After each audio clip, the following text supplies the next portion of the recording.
Welcome to the Inspiration Contagion podcast, where we spread inspiration one story at a time. I am your host, Holly Jean Jackson.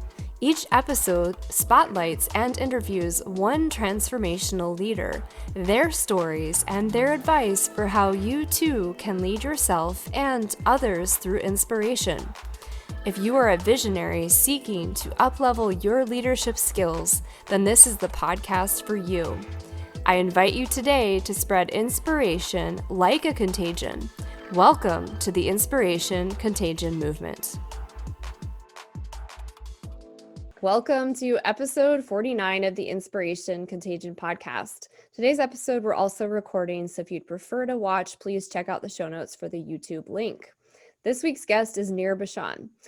From working with Hollywood and music stars like Woody Harrelson and Rod Stewart, Nir discovered something that may shock you. These creative superstars aren't all that different from you or I. It's just that they have mastered a method of repeatable and predictable creativity, a type of creativity that anyone can learn. And it turns out that the same type of creativity can be used in business and careers everywhere. Nir has taught thousands of leaders and individuals around the globe how to harness the power of creativity to improve profitability, increase sales, boost customer service, and ultimately create more meaning in their work. Working with clients such as AT&T, Microsoft, Ace Hardware, NFL Network, EA Sports, Suzuki, Activision, and NetBlue. Nir has spent the last 2 decades working on a formula to codify creativity for business. That formula is found in The Creator Mindset, a book which has been translated into 2 languages and released worldwide by McGraw Hill Business in August of 2020. With that, welcome, Nir. Hey, thank you. Thanks for having me, Ollie. Yeah, it's great to have you here. Why don't you just start by sharing a little bit more about your background and how you came across this path to creativity? Yeah, definitely. So I started washing cars door to door in Los Angeles when I was 9 years old because we were, my friend and I and some of the neighborhood kids wanted to buy baseball cards and all this stuff. And, our parents barely had an extra, dollar to hand out. We were, working class. And so we decided to take matters into our own hands. So we got a bucket and some dish soap and like whatever we could find, a bunch of towels that had holes in them. I mean, it was that kind of outfit. And we go door to door, knocking on doors and begging, let's be honest, begging people to let us wash their cars. And, most people said no. And they were like, no, absolutely not. I'm not handing over the keys to my, 1980 Ford Taurus, that I've saved up for years for that. And so we ended up one night, after several weekends of this, just at, a point where nothing was moving forward. And that was the first time in my entire life where I thought, you know what, you got to get creative in order to solve a problem. And so on that night, I made a decision that, we would not only just wash cars, but we would do like whatever it took, whatever to get, a couple of dollars out of people so we could do what we wanted. And this car wash outfit turned into a, porch cleanup, trash can cleanup. We cleaned up a ton of trash cans. It was disgusting. And, we did anything that people didn't want to do for a couple of dollars. And I learned then what I know now after running several companies, after running $250 million advertising agencies, that what I learned back then when I was 9 years old applies today. No matter how many lawyers we get to write the master services agreement and the statements of work and all this stuff, and no matter how many people I hire to service a certain account or do whatever it needs to get done to deliver the product to the customer, there's always changes. There's always stuff that comes up that's unexpected. And I developed a very early sense that creativity is the best tool to deal with all of those things. And that's what led me to where I am today. I love it. And what I wanted to ask you next, I think we know the answer to based on that response just now, but what makes you such an inspirational leader, or what is your secret sauce? I imagine it has something to do with that creativity.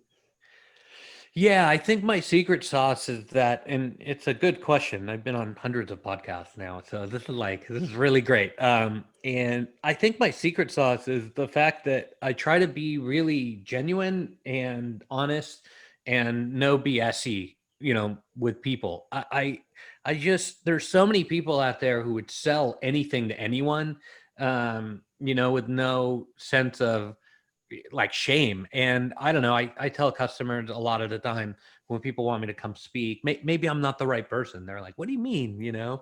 Like we have like a bunch of people wanting to do our event or a workshop. I'm like, well, I don't know if I'm the right person. I want to make sure that this is a good fit.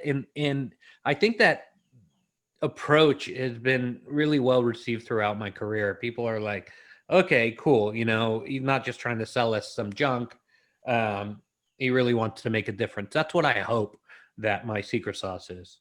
Yeah, I love that. I think that's really important today. We're just inundated by advertisements all over the place. And so I think it really matters that you're authentic and that if you can help somebody, you offer that. If you're not the best fit, that you say that, because, what's the point if you can't serve their audience, right? Totally. And I've done a couple workshops with sales groups, and I tell them, don't sell. That's what I tell them. Don't sell. Like, take everything you've learned about sales and like turn it on its head. Just build a relationship and, talk about, anything other than work. One of the things I talk about in the book is, basically the 80-20 rule that 80% of your meeting should be about 80% of the time in a meeting should be about anything but work, right? And then get what you need done in like 20 minutes and then move on. I find that recipe to be very successful. People end up building relationships and they end up, finding common ground, and they end up, just making the world a bit of a better place when it's not transactional in nature. And Holly, the world has changed so much from what they teach in business schools and how business is really utilized today, that I think the relationship part of the creativity part of making those relationships is more important now than ever. I completely agree. I think that there's so much competition out there. There's so many products and services, and the key differentiator is that personal connection, building that relationship, showing value, showing genuine interest, being present, really listening to that person. And so when I'm working with clients, I might steal that 80-20% rule there because that's really beautiful. People are just so obsessed with the sales and, getting that next client, and it really is about investing in the relationship first before even going to the sales conversation.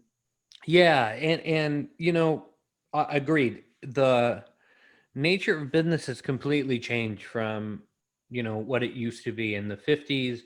It was product or service A meets customer B. There's a transaction. Maybe somebody's happy, maybe they're not, and that's done. Today, product or service A meets customer B. Customer B does not buy. Customer B talks to customer J, and J goes, well, there's like five other options. J goes to L goes to C, and then somebody sees something on social, right? They pull up their phone and they're like, oh, cool. And then the transaction happens to to product or service A, right? And so it's like, and I have some slides where I draw it out when I'm doing speaking, and people kind of laugh. They're like, wow, like I've never even thought of it that way, but literally that's how the world works today. Yeah. Literally. And everybody's like, no, no, no. People come to my website and buy. It's like, do they? They're like, well, yeah, some people. It's like, okay, well, we're leaving half of people off the table that we could reach anyway. So it really takes a certain amount of creativity to do well today. Yeah, and the sales runway, the client acquisition runway is much longer than it used to be, and especially depending on the industry you're in. If you're doing more of a service-based industry, building that trust might take, 1 to 3 years. You never know. It's really interesting. You'll start these relationships and you're creative, you're offering value, and then all of a sudden there's like this conversion that happens over a period of time. So Yeah. completely agree. So, since we're on the Inspiration Contagion podcast, I wanted to ask you, what does inspiration mean to you? I think inspiration to me is really about perspiration. I think a lot of people who initially come across my message or my book or my work are like, oh, you're just an artist and, you're talking about your feelings and stuff like that. What I need is real life, you know, help on stuff. And so that, I think that perspiration becomes way more important today than inspiration. I think it takes a certain amount of perspiration to make inspiration. And, a lot of people are sort of like, in the mindset of, hey, I just have to do, this, that, or the other, and I can do well. Or, I read in a book last week that if I invest in real estate and buy it and hold it for 3 years and then keep moving houses, I'll be a multimillionaire by 20 years. Oh, it's like, yeah, okay, but there's no real like effort in creating that spark of inspiration. It's now like I either get inspired or I don't. And so I think we need to come up with a recipe on how to get inspired.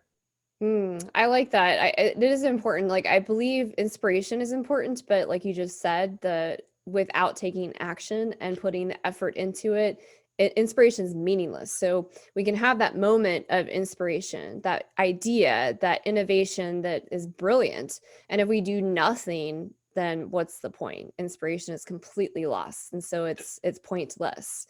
So I like the 100%. inspiration and perspiration combination. So we might have Yeah. to like ideate on that. Cool. Yeah. I love it.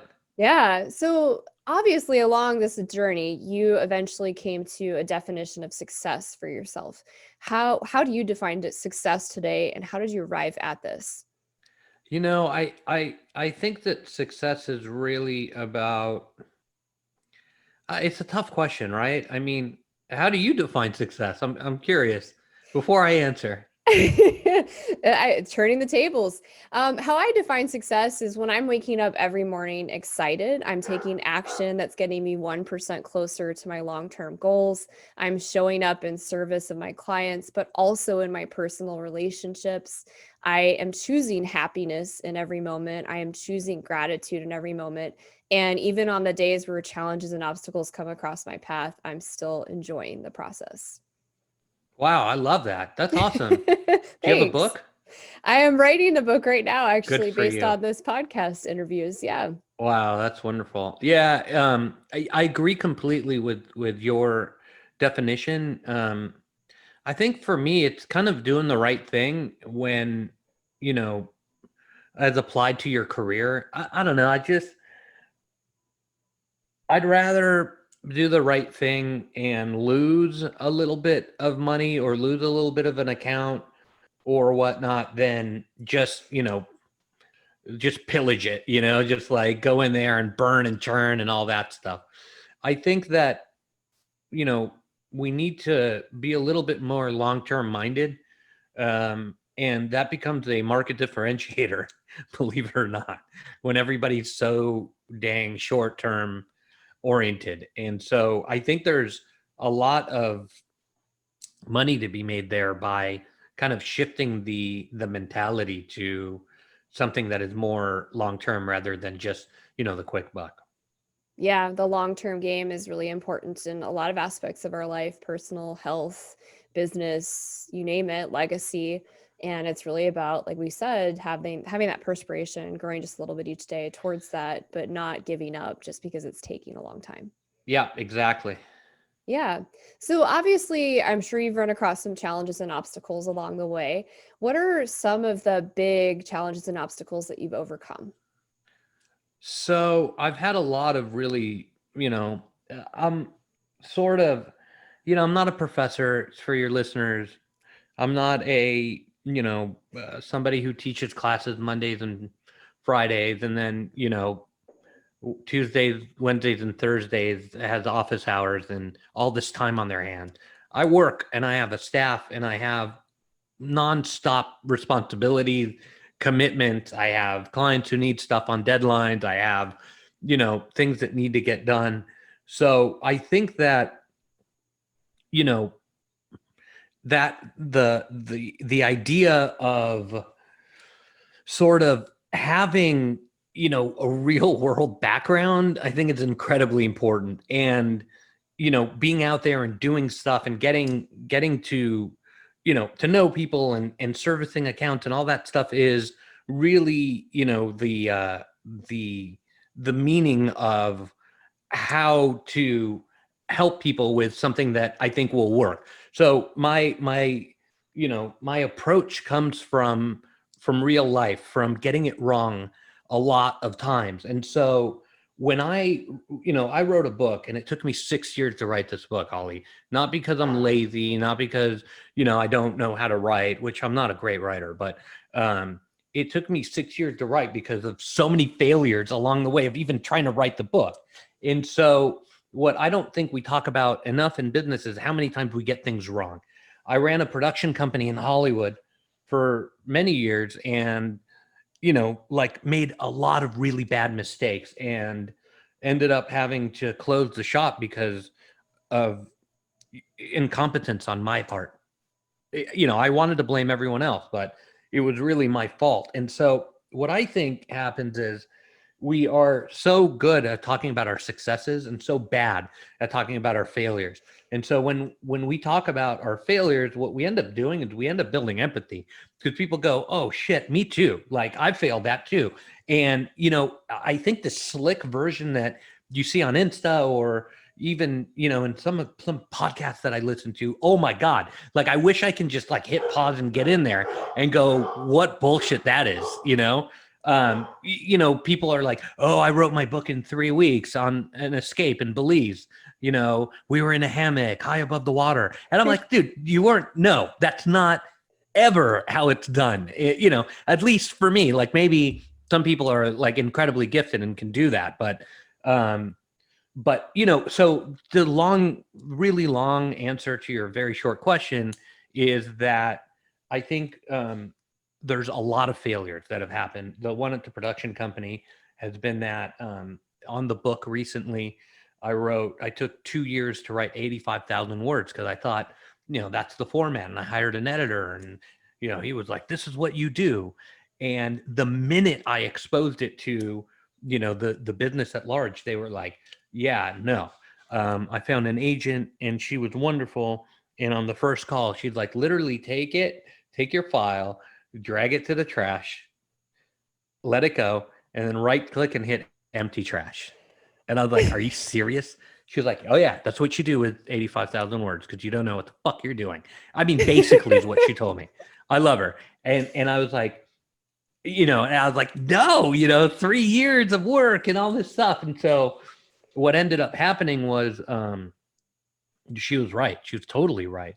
And the book that I ended up writing, it's so much better than that. That thing was just wandering and it was too long. 85,000 words is like, I don't know, 410 pages. And my book ended up like 240 pages, just to give you an idea of how much, So it really is at every step of the way I've learned by getting it wrong. And that's an okay thing. And I think it's something that we can talk about. And, I think it's something that we need to hear more of. I completely agree. And wouldn't it be neat if we had a Me Too movement around failures and actually Yeah. getting people to be completely authentic and honest about the failures in their personal life, in their relationships, in their business, and how they overcame it? I mean, literally, there's so much lack of empathy these days. And I think it's because with social media and technology and all these things, we become so disconnected and all we do is share our successes. We're not really being raw. We're not being vulnerable. And you listen to Brene Brown and like there's this false fake vulnerability out there, but it's not authentic. And so that's kind of the missing piece, I think, especially in business today. Agreed 100%. I taught at Art Center in Pasadena for a while. So that was like a one night class. And then they asked me to do a high school class on a Saturday because one of the guys wasn't, I can't remember what it was. And I said, "Sure, I'll do it." And I really liked it because there's high school kids, right? And they're so much different than like graduate students. And so I ended up doing the class, and I bought an art director in from the advertising business to show him like a campaign that we were working on at the time. I won't tell you who the client was, but I mean, it's a fashion beauty campaign, right? And it's high school kids, right? This is now 15 years ago, but it's still super relevant. We had, the unphotoshopped pictures and the Photoshop pictures, and the kids were like and then we would project the artist working, cleaning up the photo, and the kids were like, mouth open, like, oh my God, that's really what happens. And I think that's what Brene Brown talks about. That's like the fake versus the honest, vulnerability. It's like, that's the straight scoop. Like, that's how we photographed it. And what came out in the magazine or what came out on the internet is completely just fabrication. It's just not a real. And I think what the students learned was like, wow, there is so much um, fakeness going on, and why should I attribute to that when it's fake? And just understanding how the industry worked, I think, gave them a sense of understanding at how much processing and fakeness and all of this stuff goes on. So yeah, I'm really a proponent of kind of getting the word out that things are not always as they seem. Well, and especially with kids and young women in particular with social media, there's so much body dysmorphia, anorexia, bulimia, this compare and despair stuff, and all the stuff out there in magazines and in the media and on social media even is so edited and fake. We're raising these young kids, men and women, uh, to this ideal that's not even real, and it's unrealistic. Yep, completely agree. Yeah. So you identified as a mentor leader and some other categories, but we're going to dig deep on mentorship. So I wanted to ask you, why is mentorship so important to you? Mentorship is, I think, I just, you get what you give, and you have to, I think you have to help people out whenever you can. I got some help when I was coming up, and then I got people that didn't help me at all. And so I think that, you could do one of two things with that type of background, right? You can be like, you know what, F it, I'm not going to help anybody because nobody helped me, which is what most people choose to do. Or you could choose to look at things with a bit of positivity, and then positivity always opens up problem solving potential. So I talk in the book a lot about how creativity and positivity are like, the closest friends ever. And in order to really solve problems, you got to look at it positively. So for me, mentorship and helping people understand the business at large, whatever it is that they choose to do, there's some basic tenets, right, of how the new economy is being put together, of how to engage in a meeting and stuff like that. That I try to help people understand that whenever I can. Yeah, I completely agree. I think when you're giving back, you learn so much from your mentees. You learn so much from your clients. You learn so much from anybody you have any kind of relationship with, as long as it's like a healthy one and you're growing, right? And I love that you brought up how positivity and creativity are interlinked, and how without positivity, you're not really able to do a lot of productive problem solving. I completely agree. It's when you're in this negative space and you're spiraling down the rabbit hole of negative thinking, you're not open to opportunities and you're not open to creativity. So that's a really important element. So thanks for sharing that. So I Yeah. also wanted to ask you, how do you give back to future generations and your community? So I'm involved with some of the business boosters in Orlando. So I try to help there. There's some programs in those, uh, the chamber and stuff like that that have younger entrepreneurs come, or people with ideas. So I help do work over there with them.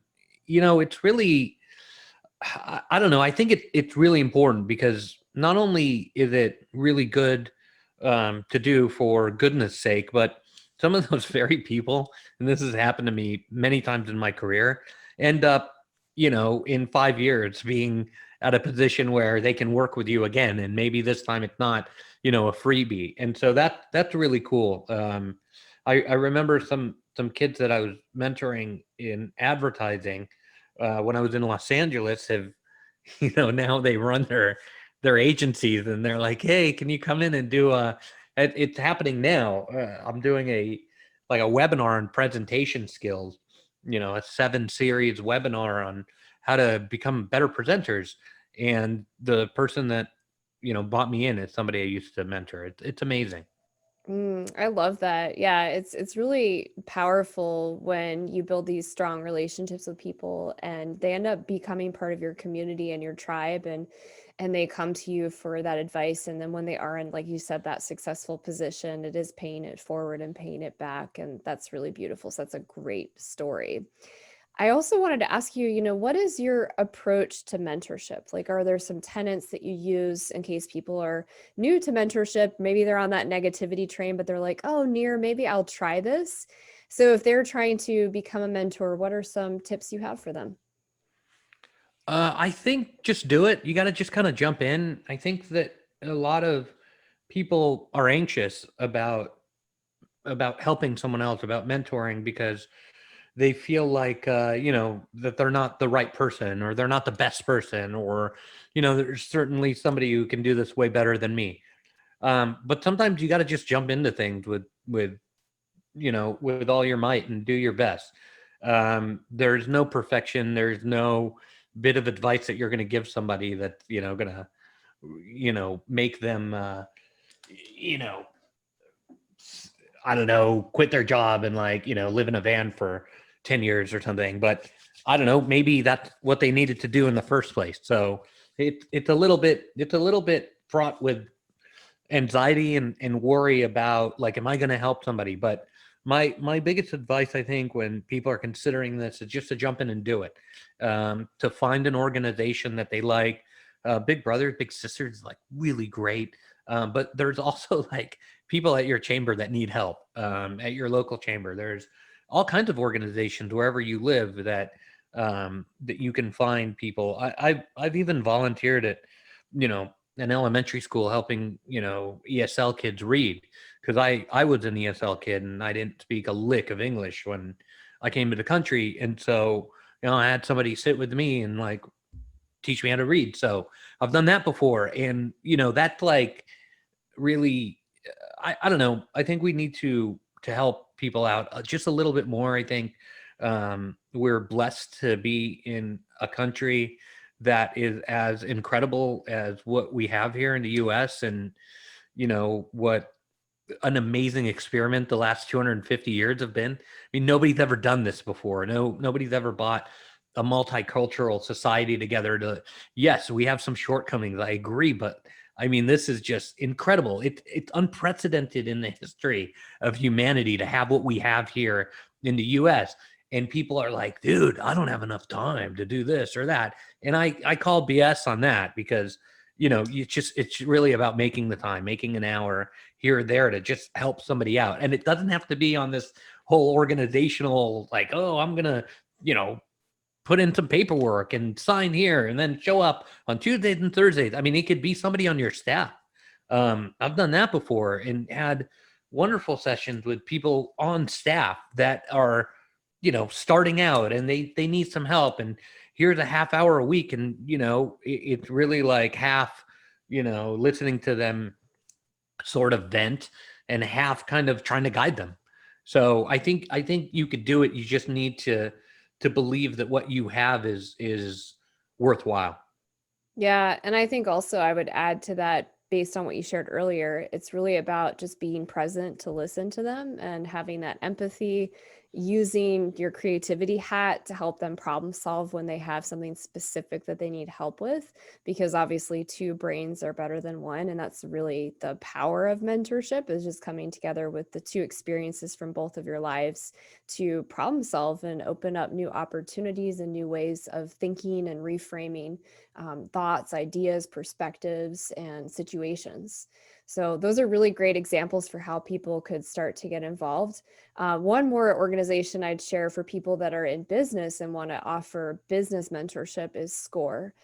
SCORE is a national nonprofit that you can volunteer with or get a mentor for free. So if you're listening to this and you're not sure how to get started, that's another organization to look into. So thanks for that, Nir. Yeah, absolutely. All right, so this has been really great, super inspiring. We're going to dive into our lightning round questions and wrap this up. You ready? Yep. All right, what's your favorite book? Oh, dude, no way. That's Yeah, like way. no. Yeah. So I don't have a favorite book. I read, Holly, like probably a book a week.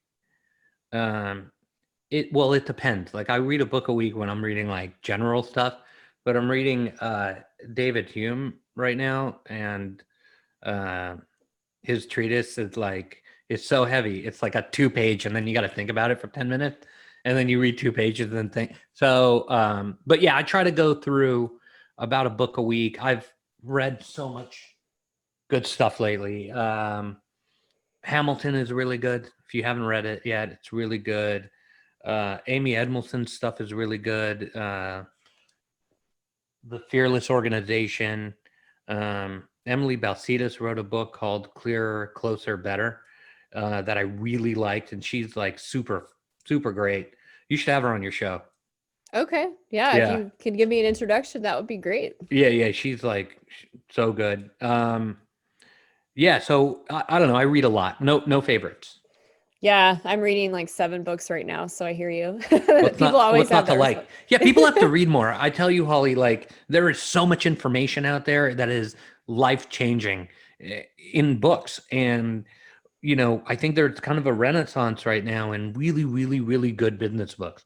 I've learned a lot about publishing now that I publish with McGraw, and the big 5 publishers get like 1 million inquiries a year, and they only publish 60 books each. That's it.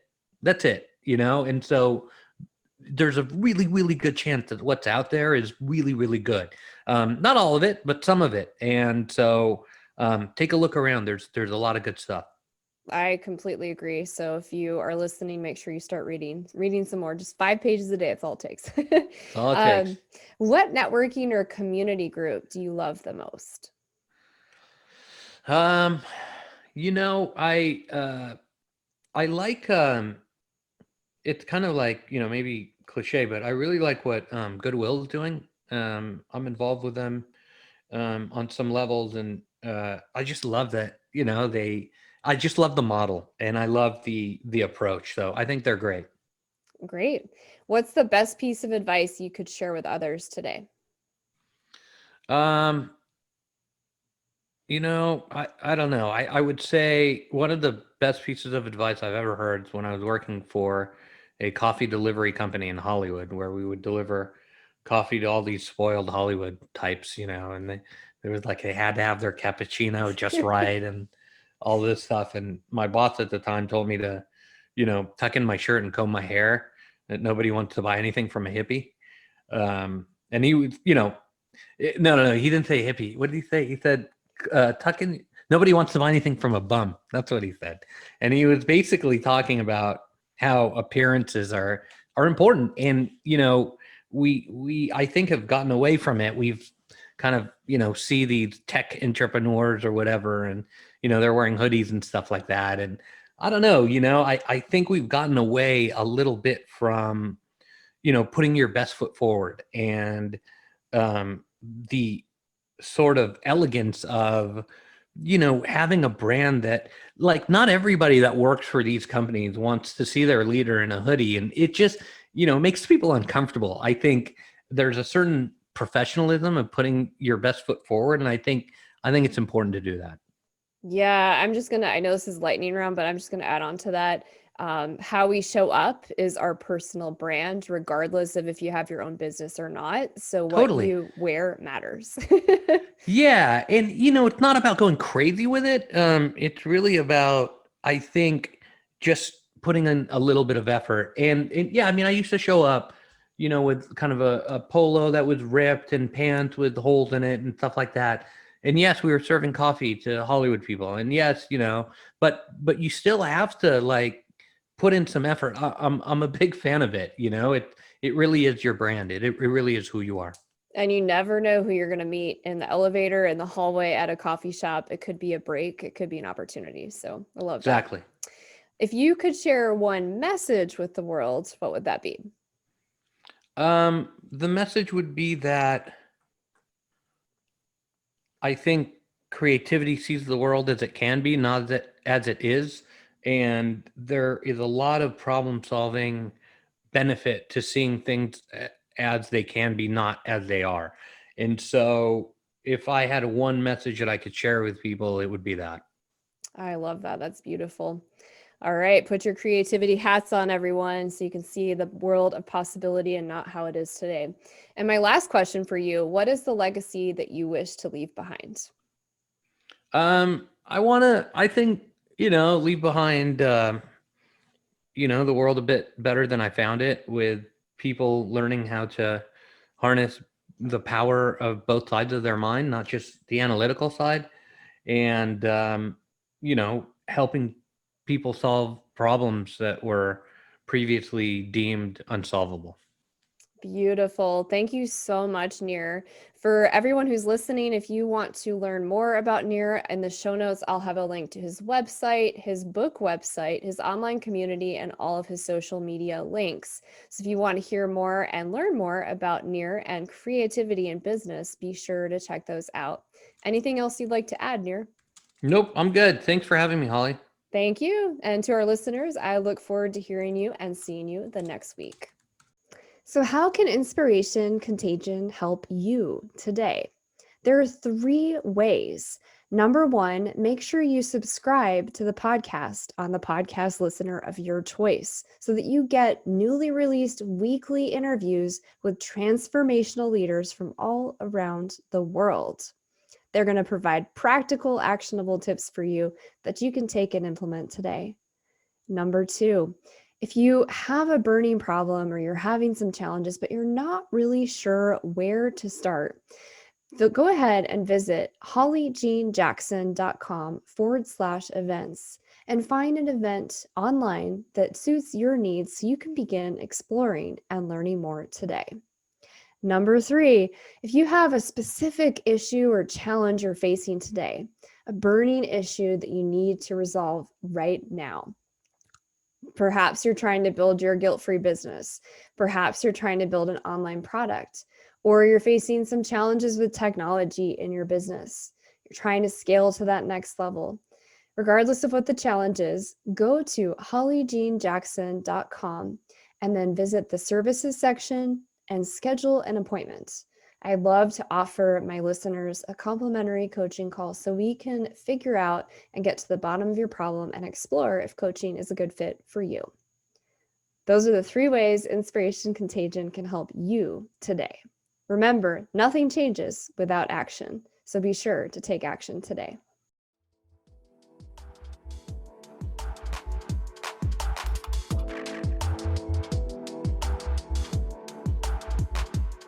Thank you for joining the show today. I hope you were inspired. More importantly, I hope you take action.